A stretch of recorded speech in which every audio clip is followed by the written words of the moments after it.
మంచిది. సరే కానీ మొన్న మా టీవీ కొరికి కోరు వేసిన కోదండరాములను దర్శించారు కదా, ఆ ఊరు ఉపన్యాసం చేశారు, ప్రవచనం ఇచ్చారు.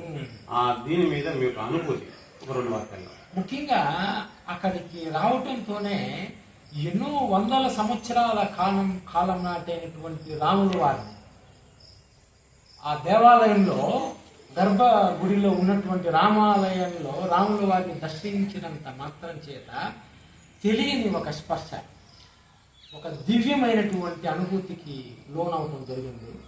ఎందుకంటే రాముల వారికి మనం రాముల వారి మూల విరాట్ను చూస్తే అందులో అన్ని లక్షణాలతో పాటు ముఖంలో ఒక సౌమ్యతను కూడా తీసుకొచ్చున్నారు. మహాశిల్పి ఎవరు చెక్కారో తెలియదు. మన పెద్దవాళ్ళ గొప్పతనం ఏమంటే, ఇప్పుడంటే ఏదో ఒక చిన్న పని చేసి పెద్ద పేరు రాసుకోవడం అలవాటు.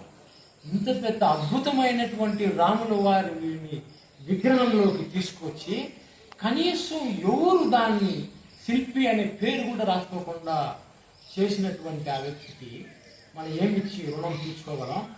అలాంటి పురాతనమైన దేవాలయానికి రావాలంటేనే ఒక అదృష్టం ఉండాలి. అక్కడికి రావడంతో ముఖ్యంగా రాముల వారిని ఇంకా రూపం మెదులుతోంది.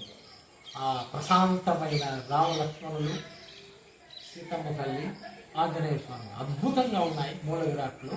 ముఖ్యంగా చాలా శక్తివంతమైనటువంటి రామాలయం. అది ఒకరికి కళలో కనిపించేటువంటి మీ ఊర్లో పలానా ఎక్కడో దూరంగా ఆ చెరువు దగ్గర ఆ పారే బాబు దగ్గర ఉండడం చెప్పటం ఏంటి?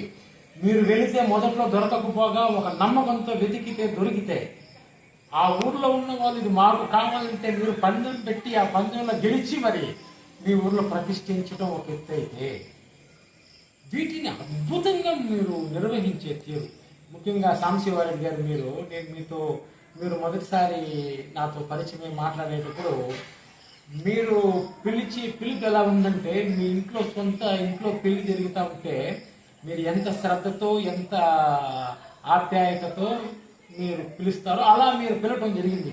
ముఖ్యంగా నాకు సమయాభావం వల్ల నేను బయలుదేరి ఏప్రిల్ మార్చిలో చేద్దామని చెప్పాను.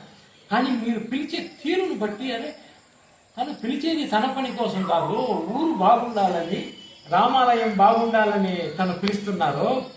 అలాంటి వ్యక్తి, అందువల్ల నేను ఒప్పుకోవటం జరిగింది.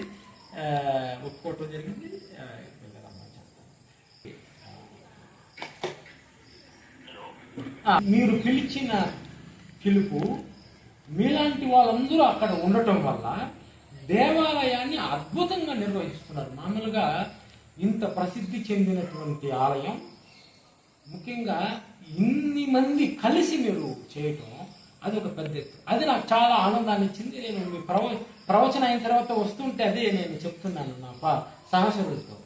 ఆ ఊర్లో అందరూ ఒకరికొకరు కలిసి పనిచేస్తున్నారు.